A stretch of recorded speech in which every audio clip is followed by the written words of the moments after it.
My name is Carina Gardner, and I'm what you would call a practical designer. If you're ready to create a life that you love, become an incredible force for good, and generate income while pursuing your dreams, this is the podcast for you. Welcome to Make and Design.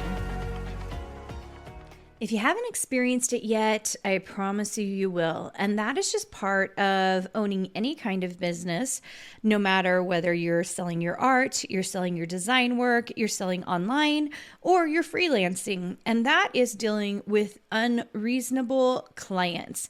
And it's so crazy because one of the things that we see all the time is a lot of people veer away from freelance work for a couple of reasons. The first is it's a word of mouth business. So sometimes it's just really hard to get started. The ones that really do some of the things we talk about in freelancing are able to kind of move forward rather quickly and get started. But they're scared of it because they don't know what to charge. They don't, they have to deal with the expectations of clients. And sometimes that can be really difficult.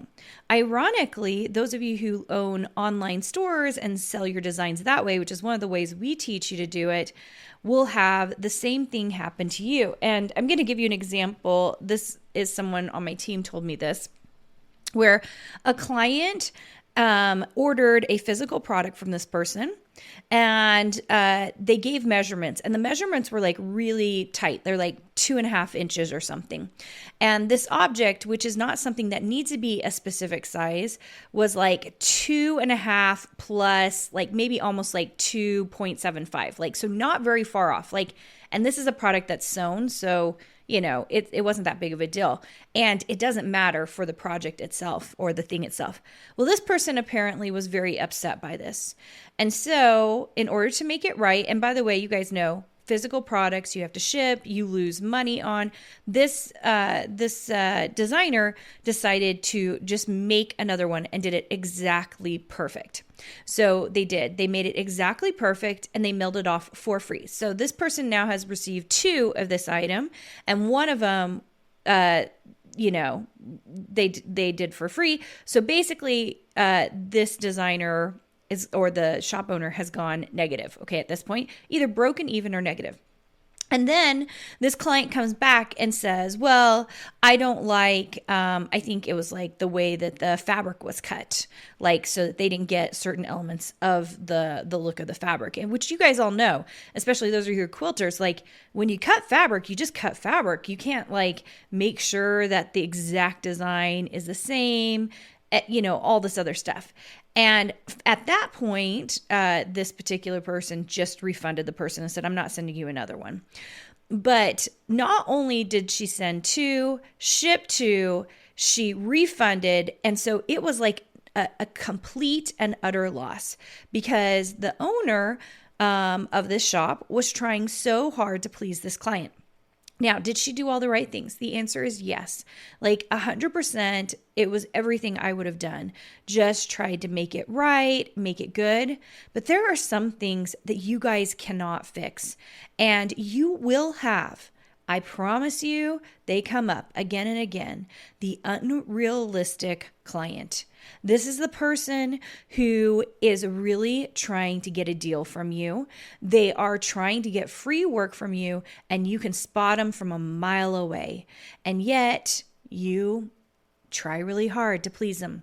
Now, thankfully, I would say 99% of the people out there that you're going to work with, they will not be like this. They will be lovely. They will love your work. They will say how amazing it is. They'll be excited to download it or purchase it from you. They're going to be really excited. But it's amazing how that 1 or 5% can just ruin you.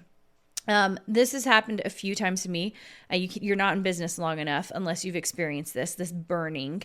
And it's happened in every type of business I have owned. All the way from wedding invitations, which is where I started, into mini-loo, into renting houses, right? Like any kind of rental properties, all the way to, of course, my design businesses, and then in my education businesses. There is always the 1 to 5%. And here's the amazing thing, guys. They don't believe they're the 1 to 5%. They think they're just like deserved in getting what they think they deserve. And they will hurt you.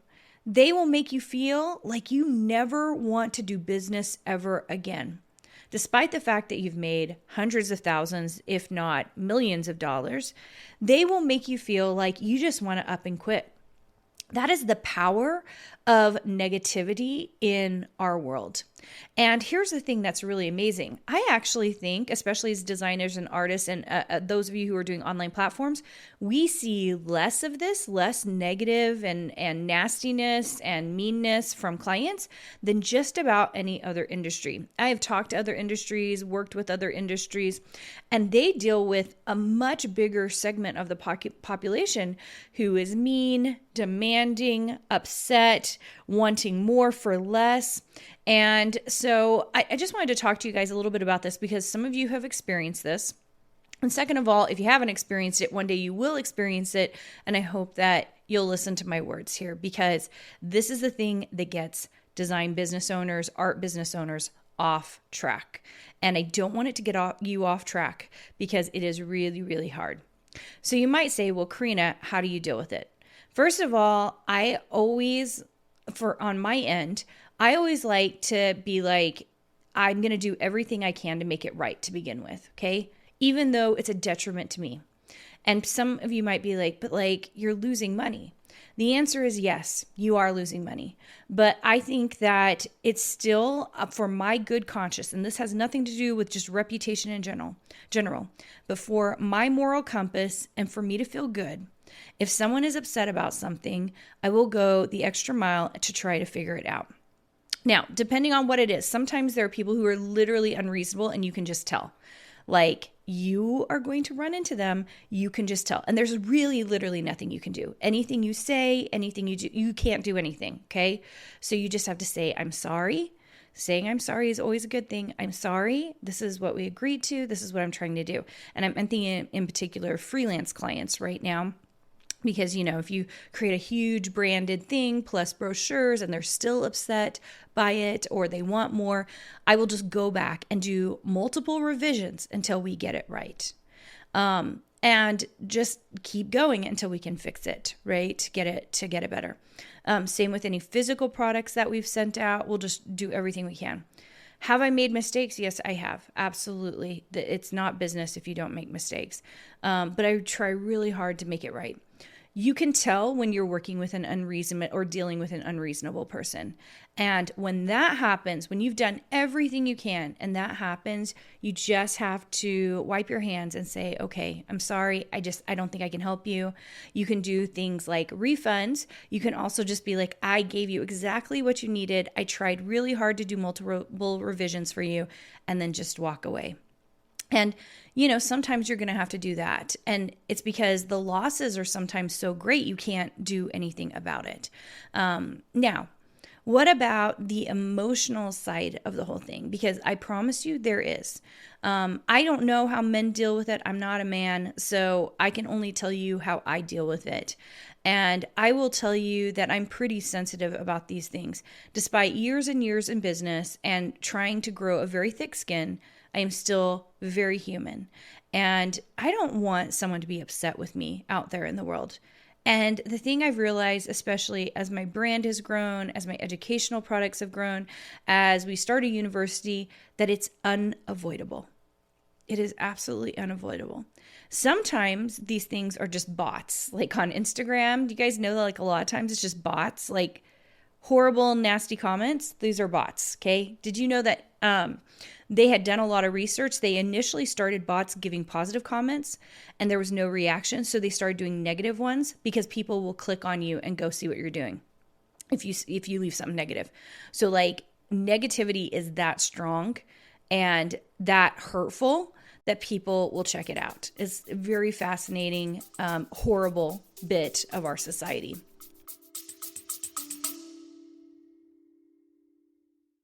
Have you been dreaming of earning a master's degree or a design certificate that could lead you to launch your very own business?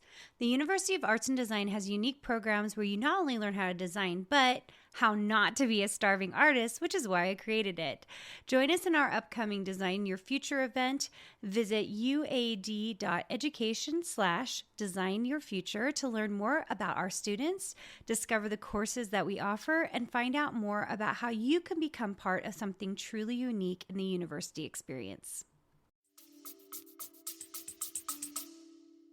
The second thing is that you're human and you get to feel all the feelings. And I actually just heard, I was listening to a podcast the other day, and someone who has like 8 million people on YouTube said this. He said that someone will say something negative and he was like, sometimes I'll cry about it. Sometimes I don't feel good about it. But he was like, I will not leave a comment back. I will wait 24 hours to see how I still feel about it 24 hours later. And he was like, I feel badly about it. But like the next day I wake up and I try to see, like, do I still have feelings about it? And if he does, he might feel like it's maybe time to respond back. But many times by that time, he's done. He's like, I'm not even going to engage with this. And so I just want to, first of all, normalize the fact that you might feel some feelings, especially if you've been taken advantage of. Like, let's talk about the story I told at the beginning with a design shop that has given you 2 versions of the thing and then still has to refund you. For little shops, that's pretty detrimental. If you're only doing $1,000 to $2,000 a month, every time that happens, if that's even only 5% of your clients, that can be really detrimental to your bottom line because you're already paying out in inventory, you're paying out in labor and time, and it really can be such a problem. It's kind of the thing that will put small business owners out of business if they're not careful. So that's why I would say, especially, I think this person did the exact right thing. But after you go through something like that, what I find is often when I'm dealing with design clients like that, if they didn't like it from the first one, instead of making a second one, I will just give them a discount and say, hey, I'm sorry, it was no good. My cost of materials was this much. I'm going to refund you the rest of it and be done. Or if it's something that's a little bit cheaper, I'll be like, you know what? I'm sorry you don't like that. I'm just going to refund you and we're going to call it good. The thing that people don't realize is if you are a smart business owner, I'm going to just tell you this, smart business owner, never let that person buy from you again. They will always be that way. And I think you guys know this, but I'm just going to say it again. If you haven't heard me say it before, is that your cheapest clients are also your worst clients. So the clients who pay the most almost always are the best clients for a lot of reasons. First of all, it's because they understand what they're paying for. And so they tend to be more respectful for your time because they themselves are usually more successful. There are some exceptions to this rule, but very often people who pay more are actually easier clients. They're easier people to work with, okay? The people who are the cheapest, they are clawing and scraping for getting the very best deal. I see this around me all the time. I have friends like this. I have family members like this. And man, oh man, I would never want to do business for those people because they're so frugal to the point and that they, if you give them something, they want to get every single thing they can out of it because they have scarcity mindset, right? And so it's really difficult. I saw this a fantastic meme on Instagram. I think it was Ross from Friends, with his eyes up, and the thing said the client says they want to only spend $50 for the dress and they want it by tomorrow. Now, granted, I didn't see if it was a wedding dress or whatever it was, but it's the $50 wedding dress. I am not in any way shaming if you can only afford $50 for a dress. Just do not expect you're going to get a custom Gucci dress for $50. But this is this demographic of people. They believe they deserve a Gucci dress for $50. And they are the hardest people to work with. You will make them the most beautiful set of logos, and they will dismiss them all. They will nitpick every little thing you do, and you will spend hours and hours and hours, not the $50 that they promise to pay you. You're working for $1 an hour kind of thing for these people. Over and over and over again, I see this. And so you've got to do your best to spot these people from a mile away. At the beginning, when you're starting your design career, you kind of take every job. And I always, like, especially at the beginning, I would take every job because, first of all, I wanted to understand people. Understanding the psychology of the way people works is really good for freelance business. It's actually great for every kind of design business because it makes you better in those markets. But once I kind of got through that first little, learning, understanding client behaviors, it made it really easy afterwards to be, when a client comes to me and says, hey, I'd like to do this, then I would almost always, this actually just recently happened. Someone said, they came to me and they said, hey, I really need a logo for this. And I could tell this is someone who's very wealthy, but very cheap. Okay. I just tell right from the get-go some of the things I knew about this person. And he was like, I need a logo. And I knew he wouldn't respect my time. And so I gave him an offer. I said, like, most logos, you guys, you can spend about $150, $200 to get a logo done. I said, I am happy to do this logo for you. It's $1,000 to work with me. And he was like, yeah, I think that's too much for us right now. I was like, great, go find a designer who's willing to spend $50 or $100 with you. And so it's not that I will say just no.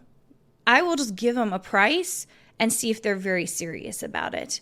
$1,000 for a logo might seem like a lot, but also I have a ton of business expertise. So I'm like, I'm not going to do a logo job that's going to take up tons of my time. That's going to have to go on the packaging, because you guys know that doing a logo job usually ends up meaning like you have to make sure it works with all their packaging and all the stuff. It ends up being a lot of work if they're just hiring a one-off. And I could just tell these people, they expect a lot for very, very little. Okay.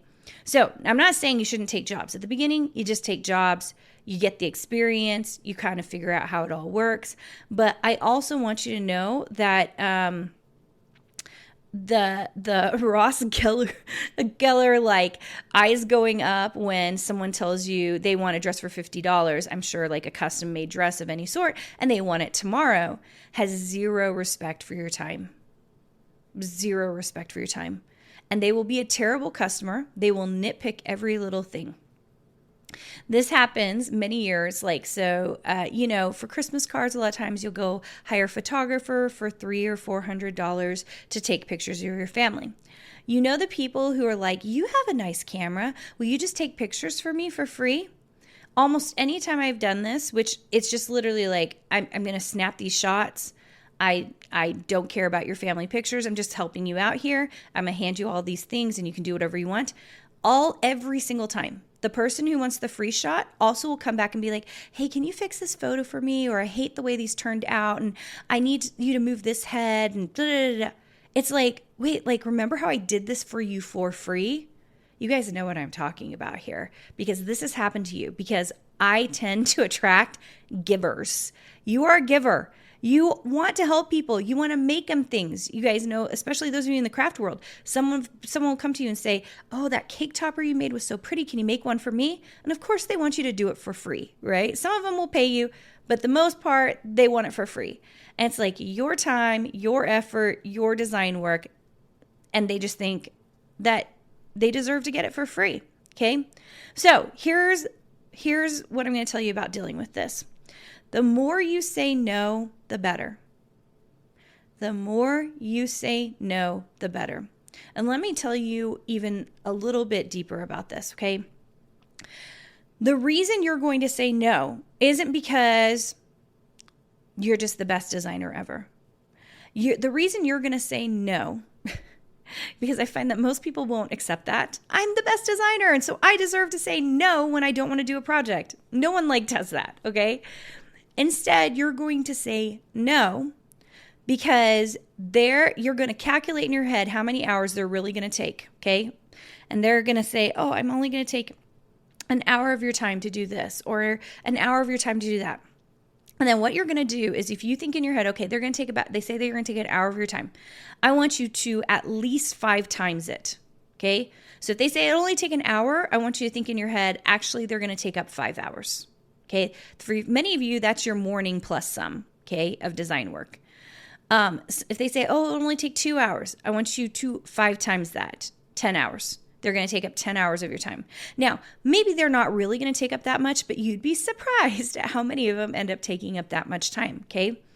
And you're going to think of it as all that time lost. Okay, 10 hours, you guys, that for me is like more than a work day, right?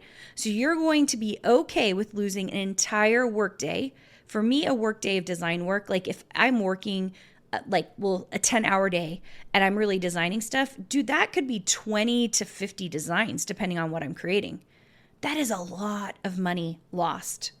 That is a lot of money lost. And if you can start thinking about all the losses you're actually losing, okay?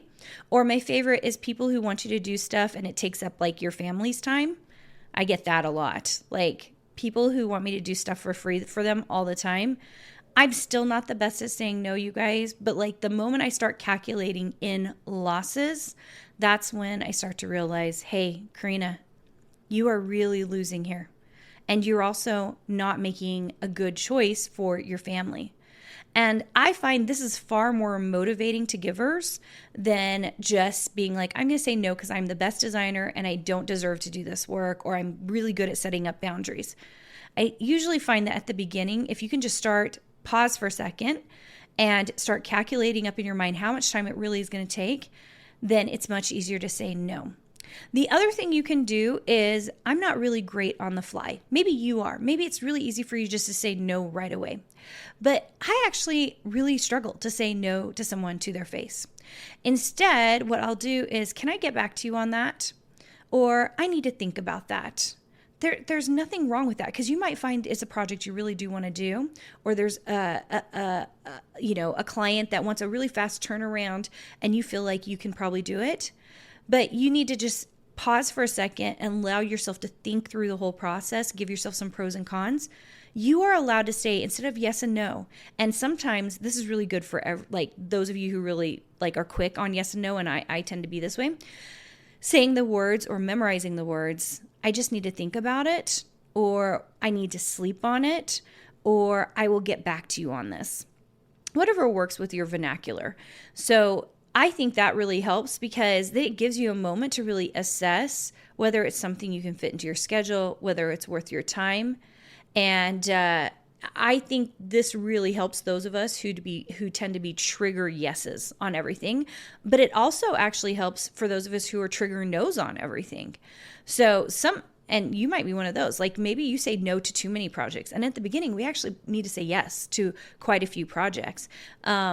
Depending on what you're trying to do. So assessing whether it's going to help your career or not, or give you the experience necessary or not, is a really big deal. So that's what I really want to encourage you to do. All right. I hope this helped. And if you have been through an experience where you've had to deal with a client with unrealistic expectations or multiples, listen, I feel you. I understand what you've been through. And it is not a bad enough situation to quit doing business, but it sure does get you down, doesn't it? And it is a part of doing business, and it's a really sucky part. It's actually the worst part, in my opinion. Almost everything else in my business that's difficult, I don't mind. I will figure out a way to deal with. But this is kind of the suckiest part of business. And I just want to encourage you and tell you that it's not worth not doing business because of these people. They are 1% to 5%. They're a very small minority, and what you're doing is so needed in the world. Don't let these mini bullies, as I call them, let them bring you down, which is very easy to say, much harder when you're feeling it. All right, guys, thanks so much for joining me, and I'll see you soon. Did you know you have access to more free design content, die cut files, and sewing patterns? Join our exclusive VIP group for free by going to designsweetcourses.com/free.